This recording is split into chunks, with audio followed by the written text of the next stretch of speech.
Hustle until you no longer have to introduce yourself. I came across this saying just this week, literally, and it made me think of Club E. Made me think of this group that I've come to a half a dozen times now. The people and the spirit who come here on their own accord. This isn't an HR seminar that your employer is forcing you to go to. You're coming here to try to do something, to try to move something forward to some extent you can. And I think it also really put a good taste in my mouth for what Rick's built here with Club E, what this has become, this club of entrepreneurs across the spectrum that is tactile in nature by this great venue, that has this amazing cadence of events that just keep happening, that to me are kind of emblematic of what it takes to build a business. It's not a once-a-year seminar, right? And I think the crowd that's here, it's not a who's who group, and it's not a bunch of 19-year-olds slamming Red Bull, right? It's the right stuff. So last year I thought, boy, I really like to get more involved in this. And so I took Rick to lunch at Yum, and we gorged ourselves on some fish and chips there. And I said, I think you need some more kind of blood and guts entrepreneurial stuff. I mean, it was the marketing and the customer engagement. It's all super valuable, but just throw in just a little spattering of that. And I'm sure Rick was, paying me back for that unsolicited feedback because he plugged me in here. And so when he did it, I went, oh, geez, now I got to kind of put my money where my mouth is, and actually come up with something. All these thoughts were swirling around. Fundraising and team building, and what could I possibly talk about? And it occurred to me that to look back at what would have been valuable to me 15 years ago, what would have been valuable to me in 1999 when I was laid off from a telecommunications job and I said, I'm going to start my own thing. I don't know where, I'm going to do my own thing. And I kind of settled on three things. And I think the three things exist for no other reason than I thought it would fit into a half hour. It was, I could have talked about 50. I actually think about LinkedIn. Every time I get on there is some article about 9 things I should or should not do, or 7 or 27, right? But I want to start that off before I get into these three things, sharing a little piece of personal testimonial about me. I am a self-admitted, quote, junkie. I just can't get enough of these things. I spend an absolute inordinate amount of time daily online. If my team and family knew how much time I spend scanning quotes, looking for inspiration, it's embarrassing. And something really started settling in about these quotes with me, is I can look at 100 of them. I can look at 300 of them, and only one of them resonates, right? Maybe one. And the other 299 probably have plenty to say. They just aren't relevant to me, or I haven't had the experience. So if I was going backwards in time to, thank you. If I was going backwards in time, I couldn't just shoot myself these short sentences. I need context, right? Real context. So that's what I hope to do here today with this first lesson of kind of going backwards and framing entrepreneurship. It isn't even entrepreneurship. That's like the broadest term I can think of. Entrepreneurs are growing businesses and building businesses. And when I think of what I want to talk about, it's the startup. It's this idea of going from zero to something, zero to anything, the true startup, right? Because in certain contexts, it's the hardest thing that you can do in business. It's when everything is unproven, when there are no rules, right? And a quote that I might have flashed in front of myself in 1999 is from this woman, Beverly. I have no idea who she is. It just looks good today to me. She said, "There are no shortcuts to any places worth going." And in 1999, I'd have said beg to differ, Beverly, right? I mean, these guys, they did this in a year and a half. These guys even faster, right? 5, 6 years ago, this guy did it overnight, and this guy. And then last week, 2 weeks ago, these guys. The world is filled with all these misconceptions of startups and the celebrity and this folklore around it. This misconception, this one's my favorite. And some of you may have heard of this. This is kind of a phenomenon that's coming online now called the startup weekend, right? They literally, a group of people will get together for 48 hours. They will hash through business ideas. They will even select one, fund it, and launch it. 48 hours. I can't cut my grass in 48 hours. Right? Everything I've ever done of any value has happened because of extreme amounts of time and commitment.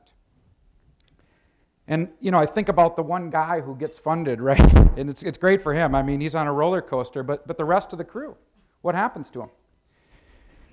I mean, I get sucked into every misconception about startups there is out there. I start looking at these offices. I mean, Google's office, they have slides in these things, right? And bouncy balls. And I mean, it looks great, but if somebody would have showed me what my office actually looked like, or would look like, no balls at all. Not one. Matter of fact, there isn't even anybody in the picture. Because I was there by myself doing it. Right? Painful. So painful, in fact, I literally think the chosen lifestyle of choosing startups as a career is like the world's longest internship. It's like the world's longest internship from hell. And there's actually a really good reason for it. It's something that I've literally just started getting my mind wrapped around now, and it's called taste and talent. And it's really more of a ratio. It's a taste to talent ratio, and I'll try to explain this. Taste is something that is your ability to see some need in the community, in the world, in the country, the ability to see an unproven concept that might work, consumer demand, right? That's your taste, and that might be amazing. The ability to do that. The talent that it takes to bring that to life is going to lag way behind your taste for everyone. I don't care who you are. The good news, or the bad news, depending how you look at it, is that taste is inherent. You either have it or you don't. I really think that. Talent, on the other hand, talent can be earned. You can drudge it out. You can learn how to bring things to life and make them happen with the world's longest internship. This quote now made sense to me only after I realized that. Michelangelo said, if people knew how hard I worked to get my mastery, they wouldn't consider it so wonderful at all. I think about that all the time. I think about that with all the years I was trying to do something, and everything I was trying to do wasn't as good as what was in my mind. It didn't live up to the image I had in my mind. I kept trying to reach it, but my talent couldn't live up to my taste. That ratio is going to be way off. And Beverly was absolutely right. There are no shortcuts. You just have to dredge it out. And it doesn't mean that you don't quit a particular business, right? I mean, you could have some epic crash and burns. It just means you don't quit trying to build. You don't quit picking up and starting the next enterprise, starting the next venture, taking that next taste and applying the talent that you picked up from the previous one to it, trying to bring that ratio together. If you quit anywhere in between, you've given up that entire internship and you're hitting the reset switch. So far, at the age of 37, I've not done it. I don't think I will, but I have to tell myself this every single day. Every single day. The other way that you can close the gap between that taste and talent is mistakes, right? And this has got to be one of the most cliche things out there. Raise your hand, literally show of hands in the room, if you've seen some quote about entrepreneurs and how you're supposed to go out and make mistakes, right? You're supposed to go out and make a ton of them. If I'd have told that to myself in 1999, that's how I'd have felt. That's the look I'd given you. I mean, who says that? Who actually ventures out and sets out to make mistakes? I've never once walked out of the door in the morning going, God, I'm going to go royally screw this up, right? Not once. I can't even think of a time that's happened. It's not the making mistakes that they're talking about. It's admitting to them. You're already making them. You're already going to be making the mistakes. The trick is the speed and learning to get fast at admitting to them and the grace or the manner in which you admit to them. If you can get fast at admitting to them and you can do it in a way that's non-destructive, by not going in a room and pouting, by not firing off a charged email because you're wrong, by not throwing somebody else under the bus to share in your own carnage, your mistake, you're moving. As a matter of fact, I think one of the greatest gifts I have that is shared by a lot of startup entrepreneurs, which can also be a massive curse if used wrong, is compulsion, right? This idea that you wake up in the morning, you got a million ideas, you just want to go do something. You want to go do it. And compulsion to me is to not stop and think about it. You just go. Why do you go? People like impulsive people. They like going along with it. It's inspiring. You know, your team loves it. So you want to be compulsive, right? But it's deadly if you're doing it and you're not able to admit to those mistakes fast. And I've had them. I mean, I have hung on to mistakes for years, literally years, because I was too proud to let my own self down. I wanted to tell one story. I usually don't like sharing personal stories about our business because it's kind of like watching somebody else's vacation videos, right? Nobody cares. You want stuff that'll help you. But this is our team, our current team right here. Great team, right? We're gelling, good chemistry, everything's going great. And we were sitting around having lunch a couple weeks ago, and we have these kind of horizontal titles for ourselves, like fire starter and storyteller, and we came to the realization that these titles kind of fit around a camping theme, and what we should do is we should like do our team photo shoot at a campsite where we're all like acting out our title, right? It seemed really creative. And so we flushed this thing out, and as creative moments go, right, somebody said, yeah, and it would be cool if like there was a camera and you could like click on the person and it would zing around in 360 degrees. And the impulsive me went home and I researched obsessively for days to find out how to do that. That is not simple. It's what's called frozen moment. It takes hundreds of cameras. The photo shoots are massively expensive, right? And yet I was on this. I mean, I was talking to people. I was making things happen. I started researching, could I get my own GoPro cameras and figure out how to rig all those into some kind of USB hub and do my own shoot. Because I wanted this so bad. And years ago, I would have rode it out into oblivion. I would have ridden this mistake down the toilet. I would have spent the inordinate amount of money, done it all wrong, not made payroll, right? And screwed it up. Today, I realize how to come clean on this, and I did. And the funny thing is that when I did it, and this happens so often, what actually came out of it was something better. We came up with this idea that was even better, cost no money, took no time, and did exactly what we wanted. And all because I followed that impulse and went with it, but admitted fast, right? And I did it with grace. I didn't send anybody down on our team with I just pouted by myself. Sometimes a day, sometimes two. The mistakes are going to help you get there.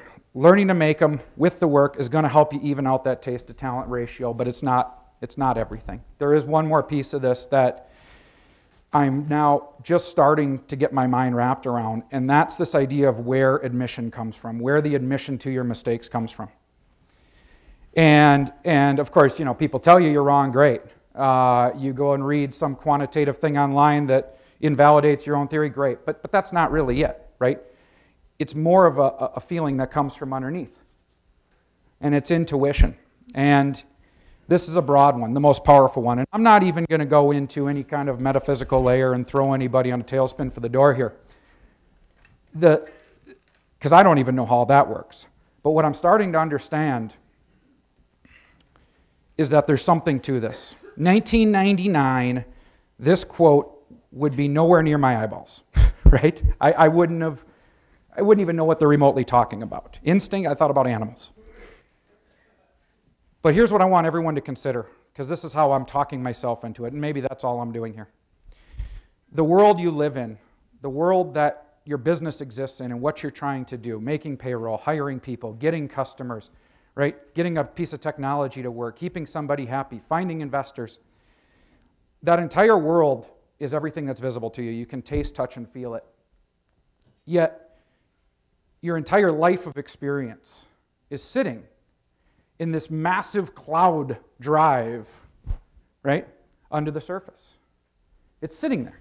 All those mistakes you've made, all of them, right, are just sitting there. If you were a betting man and just playing the odds, right, just playing the odds, what would you bet on? I mean, if you're thinking in terms of big data, right, Jim? Huh? You're looking at the analytics? Are you going to bet on what you can consciously think up right now? Or the supercomputer under the surface? The problem with that supercomputer, it doesn't know how to talk to you. It doesn't know how to talk to you. All it can do is give you feelings, right? And to me, it's kind of like, how do you learn to trust those feelings? How do you learn to trust those feelings that are bubbling up, whether you're going down the right path or not? And that feeling is really, really, really strong in one regard. It usually is telling you what not to do, right? Don't do the photo shoot, Dave. That's 30 grand. That's a bad idea, right? It's always telling you what not to do. But it's calling it out from the cheap seats. It doesn't have any solutions, right? The feeling is always, well, don't do this. Don't do this. I'm starting to learn that you can actually turn that part on too. You can turn on solutions. Your intuition, if you're going to bet that it's right when it's telling you what not to do, you can also bet that and turn on the component that will tell you what to do. And this actually is so new to me, I only started practicing this 2 weeks ago. That's how new this is. I'm literally sharing this. One way I found to kind of turn that thing on when I'm up against something is to just simply ask myself, what would the version of me do who's through that problem, right? I am out of money. What would the rich version of me do right now, right? Somebody just quit, right? What would the fulfilled version of us do, right? I don't have enough customers. What would the swamped version of me do right now? And it's amazing how it turns on this completely different mindset that now allows that intuition, that mute iceberg under the surface, to give you feelings that are helping you overcome the obstacles. And there isn't a whole lot of mystery to any of this. There is nothing that I doubt you've heard me say before. All I'm doing it up is framing it in the context of a guy who's been through 5 businesses since 1999, 5 startups. And I can't imagine what your life is like. I can't imagine what startup you'd possibly be doing or what resistance you'd possibly be encountering or the next business I'll have. But what I know and what I should have known in 1999 is this. Frame it to know what you're up against. Figure out how to make and admit to the mistakes fast and gracefully, and learn to trust the intuition and turn it on both sides. What not to do and helping you with solutions. And that's it. Thank you.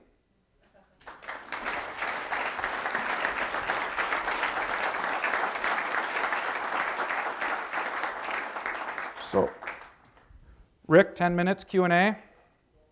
Yeah?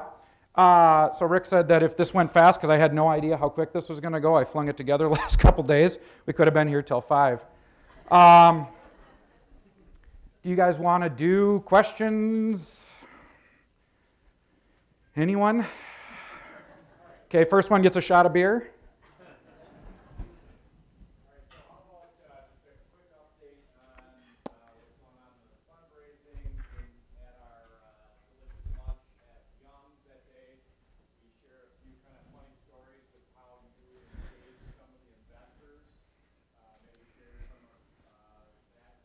Sure, the tactical stuff. Yeah, and this is some lessons. I mean, fundraising, right? Everybody, you read that over and over again. It says, that the hardest thing for startups today is facing fundraising. Well, of course, right? Nobody wants to write a check and do an unproven anything, period.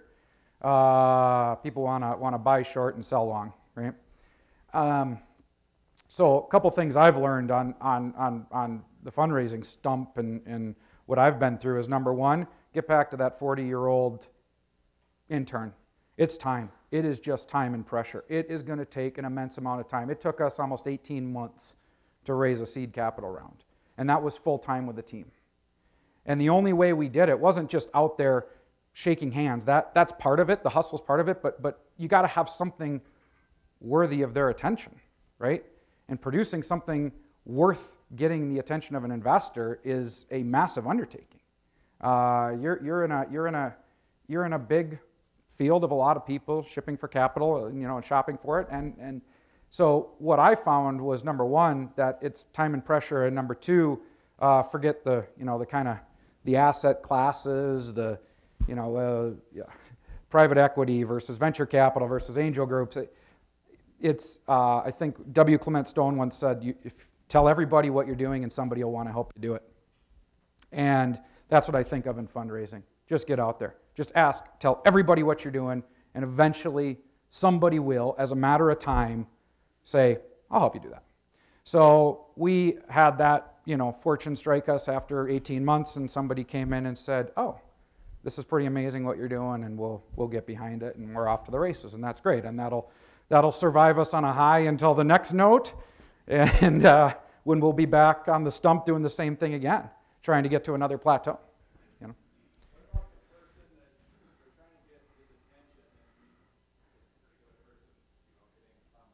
Yeah. I maxed out a credit card on that. There was an investor, I thought, over the pond in Britain, in the industry we wanted. I thought, God, I got to have this guy. He'd emailed a couple times, very interesting, which told me he engaged. And then I went crickets, and I'm, what's going on? And all I had was one little note on this guy in my memory that he likes sailing. And I know nothing about sailing, but I Googled it, and up popped some brigada, something in the UK, and tickets were, $250 a piece.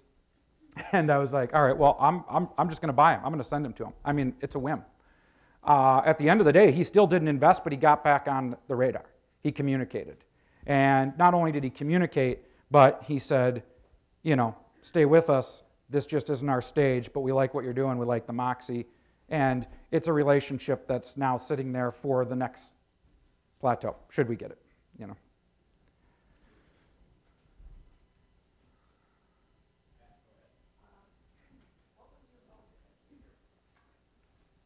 Your most fun experience, and what was your most stressful experience? In business, in every startup? Well, yeah, in the startup. Mm-hmm. My most fun experience is every single day, getting up and getting in my computer and being able to act on the impulses. That is what I live for. This kind of stuff, I mean, I enjoy it, but this is more of my pound of flesh. This is the hustle, the stuff I love doing. The most exciting stuff for me literally is every single morning when I check in and I get to start acting on those things and finding out that 9 out of 10 of them don't work, but moving. Worst experience, oh geez, it isn't worth climbing, right? You climb back into some open wounds, but you just say, I think the worst experiences are when when you've had to let people down because of your miscalculations, when you had to lay somebody off, when you didn't get something over the line. That's always been the hardest stuff, when you miss, And at the end of the day, it usually turns out best for everyone, but you don't know that when you're having that conversation, right?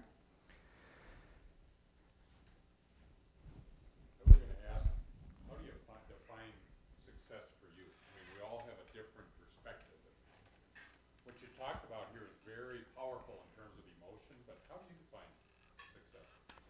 Yeah, I define it as being able to have the resources to continue to build. I just love building, and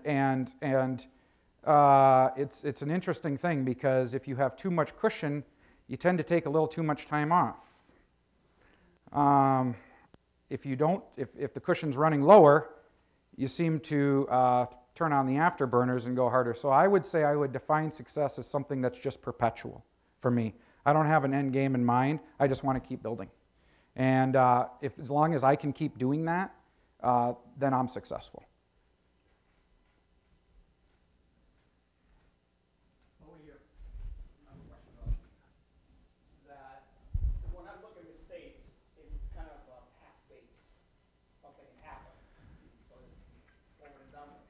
Yeah. And I'm looking at intuition as an interpretation of something that I think could happen. Okay? So I'm sitting over here looking at my 14 years of experience working as a startup. One of the things that I really saw clearly for me was the single most important word, integrity. Not having that inside of your organization as a leader, or having an assumption of what integrity is, a moral thing, or a way of being, in which you produce results. Where do you see that? Great question. And I tend to take a really pragmatic approach on that, of course, right? The question, if you were not in my opinion, if you were not conflicted with that, if there were not times where the shortcut did not come into your mind, where doing something that wasn't right, that went against what you'd said before, didn't come into your mind, I would say you're lying or you have no integrity. So to me, integrity is the conscious ability to know that struggle is going on. And when you do that, you are not going to err on the side of wrong more times than not. And, as far as, to me, it's like integrity is something you can't say you have. You can't say I'm trustworthy. It just doesn't work. It never works. Right? It's like saying I'm good looking. I mean, it's vain. Nobody does it. It's not believable. I mean, integrity is something you do through action. Trustworthiness is something that you do through action by following through. And if you do miss, you come clean that you missed and why you missed. Even if you made the wrong decision, just come clean with that. That's all you got to do. As long as it was, a post-mortem event. So I think that's how I tend to view integrity. I'm always skeptical of people who say to me, they kick off a relationship like a lot of automotive salespeople will. We take care of our customers and we're really trustworthy. Like, why do you got to announce that, right? By the fact that you have to announce that, to me, says you're not. Something's wrong. You'll do it in your actions. You'll do it because you'll send me the tabs when you said you would. You'll do it because the price that, is going to match on the invoice what you told me, right? That's how you build it. How do you decide what business to get into? When we talk communications, the oil changes. Yeah. Well, I was at a disadvantage, I think, to start. Well, I wouldn't say at a disadvantage. I wanted to get there faster than anyone, so I dropped out of college, and I actually couldn't cut it in college. I couldn't make it, right? I mean, and so that's fairly limiting, right? I'm not going into dentistry. I'm not going into medicine. I'm not going into law. I'm not going into engineering. I'm not going into anything that requires a professional degree. So, boy, I got to find a place where money is flowing, and I can disrupt the consumer's behavior to grab some. So that was a hybrid of two things. One, something I knew, whether it was through work or some other exercise, so I at least had some brush with the industry. And two, I would say a passion for the disruption. I'll give you an example. I mean, our current business is an automotive service business. I've never changed the oil on my own car. I don't know anything about engines. I couldn't even tell you necessarily how many cylinders are in my wife's car. What I do know is how I've been treated at every automotive dealership I've ever been to, or Jiffy Lube, or et cetera, right? I know how I do not like that feeling. I know how the stoic, cold, austere maintenance guy, when I was 22 and had no money, was unempathetic to my failed alternator, right? I recognized that there was an industry there and an experience that I didn't like, and I almost became vigilant and passionate about the disruption, about the ability to do it differently, not necessarily the industry I was in. Before this, I had a fitness company. Full disclosure, when I started it, I smoked a pack a day. And I disrupted the group fitness market. Okay? Why is that, right? And it's because I saw a pattern working in and near and around it where people were frustrated with the way it was done. And I became, so I knew a little bit about it, but I was passionate about the disruption. And how I stumbled onto those things, I mean, that was just happen circumstance. I think that's when, you've done something, modest success, no success, you hit the reset button, and, you're taken into something, sometimes by necessity. You got to go make money, so you got to start doing something, right? And you learn a little bit about the industry, you uncover something, you unearth it, and then you just kind of become passionate about it.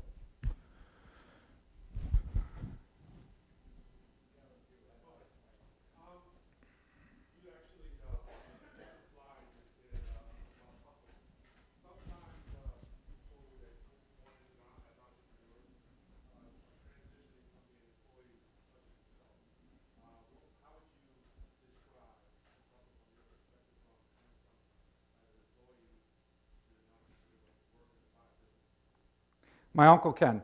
That's a simple question. So when my first business, and I was going to start it, and it was just a contracting business, small, local. It wasn't like I had ambitions to take over the world. I just had a service that I knew something about, and I thought I could deliver it in a different way. And even my Uncle Ken had said, yeah, Dave, you can sell anything to anybody. You can talk to anybody. You need to go do this. You need to go do this. And I kept saying, but what if I don't get any customers? And my Uncle Ken, who was a small business guy, looked back at me and said, what if? I said, what if I can't make payroll, Ken? What if? I said, well, what if I break something? What if? And I think I don't want to say nonchalance, but his nonchalance about it was, what if? If you really feel truly driven to go, and it's something you want to do, you'll set your life up to figure out the objections. You'll live in a van down by the river if that's what you want to do, right? So it shouldn't be, about lifestyle or any choices like that. If you can't get over those hurdles, that I can't help, right? But the what ifs, that's just a big pool of them. And how do you get people, how do you jump? When do you jump? Why do you jump? I jumped in '99 and never looked back. And it was a combination of Ken and then also knowing that to set my life up around it. And full disclosure, my wife's here today. That wouldn't have happened without unanimous, massive support from my family. Right? I would not have been able to ride out these storms without my wife, without my mother, pledging in support. So that's certainly there too. But yeah, van by the river and screw the what ifs.